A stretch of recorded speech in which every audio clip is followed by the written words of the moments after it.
Hi, I'm Arnie Skelton, and each week in this podcast series I'm going to offer you my top 10 tips on particular topics or themes that might be of interest to you as a teacher or manager or both.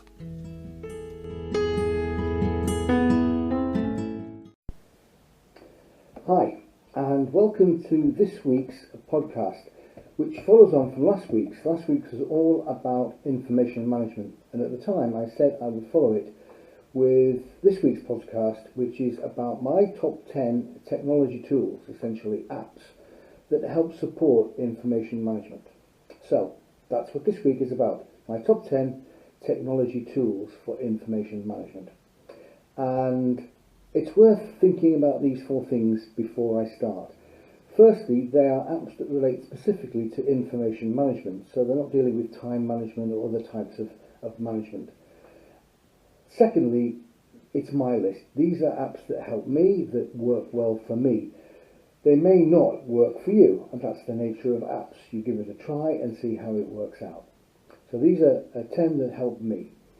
Thirdly, I'm not including the obvious ones. I'm not including LinkedIn, for instance. Some, of course, will be very obvious to you, and that's why I'm not using them, and are really, really good, and not necessarily something I personally use, though in fact with LinkedIn I do.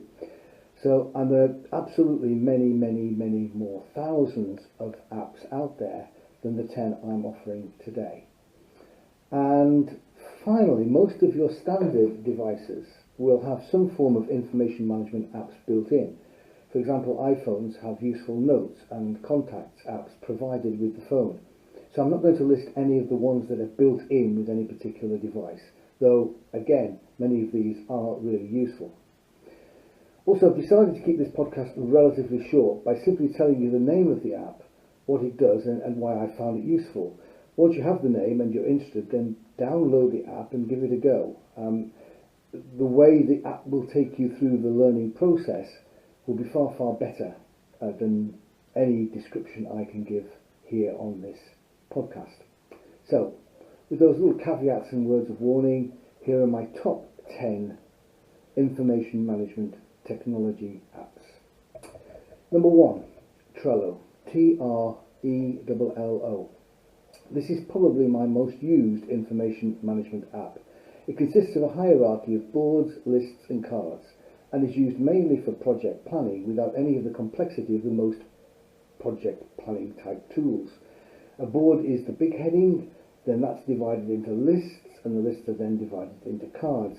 You can move cards across the lists, you can move the sequence of lists, and you can create priorities. It's really easy. It's like moving post-its around, but they stay, and they're very easy to use and very intuitive. Very simple, easy to use, and really helpful managing my to-do lists and priorities. Tip number 2, Dropbox. This will be a tool I think many of you will be familiar with. It's a simple but powerful single repository or warehouse for all your files, organised and arranged as you want. And it's particularly valuable if you want to share your files across several users or teams, meaning that everyone in that share can have instant access to whatever is in that Dropbox. So, being cloud-based, it can be accessed from anywhere, anytime. It's probably another useful particular device that I use all the time. Tip or technology type number 3, Udemy. Udemy. This is the place to go to find anything that you want to learn.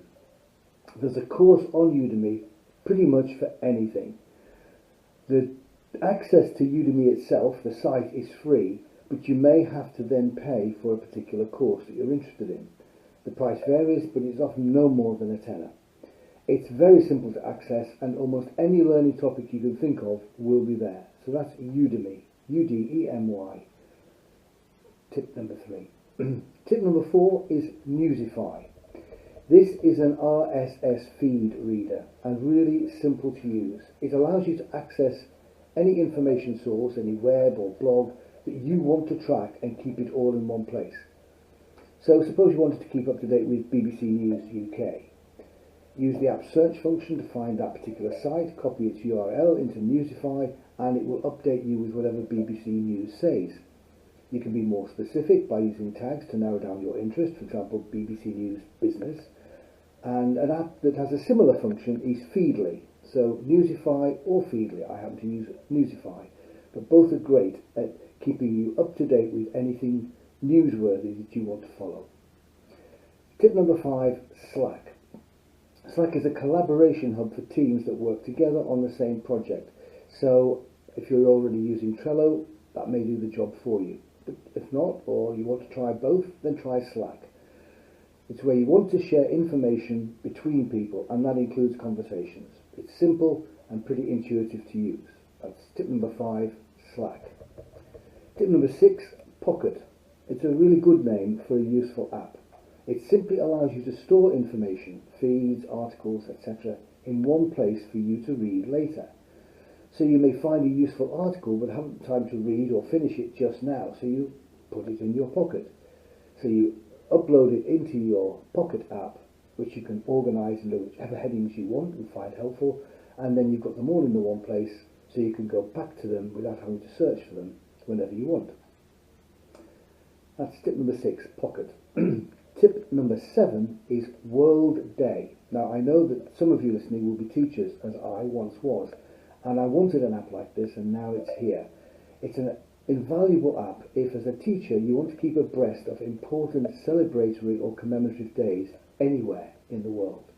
So on any date, it will tell you what's being celebrated or commemorated on that day. So I'm creating this podcast on the 8th of November. And the 8th of November is, would you believe, World Radiographer Day. So if you wanted to celebrate radiographers, today's the day. Randomly, the 12th of November is World Pneumonia Day, and so on through the calendar. Really easy, it's just an information source that saves you searching through the web. That's tip number 7, World Day. Tip number 8, Google Translate. I'm sure some of you will be very familiar with this. Absolutely invaluable if you're abroad. It's a useful app for teachers or anyone needing to converse in a foreign language without knowing the lingo. So choose the language you want to converse in, type what you want to say in your own language, and the app will convert it for you, both in written text and in the spoken word. It's absolutely fab. That's tip number 8, Google Translate. Tip number 9, also from Google, Google News. Really simple way of keeping up to date with national and international news, and you can select the topics that are of particular interest to you. And you can also select the sources that you want to rely on. Again, really helpful way of staying up to date on topics you want to stay up to date with without relying on RSS feeds. Very simple, very effective.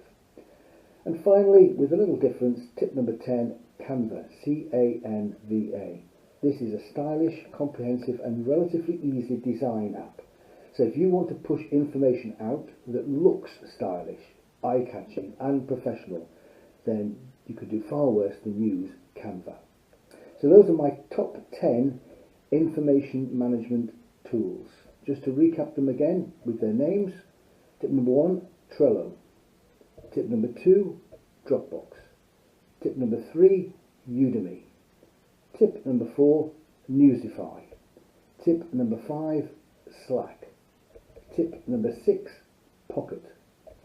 Tip number 7, World Day. Tip number 8, Google Translate. Tip number 9, Google News. And tip number 10, Canva. That's it. A short and hopefully sweet podcast this week. Once again, thanks for listening.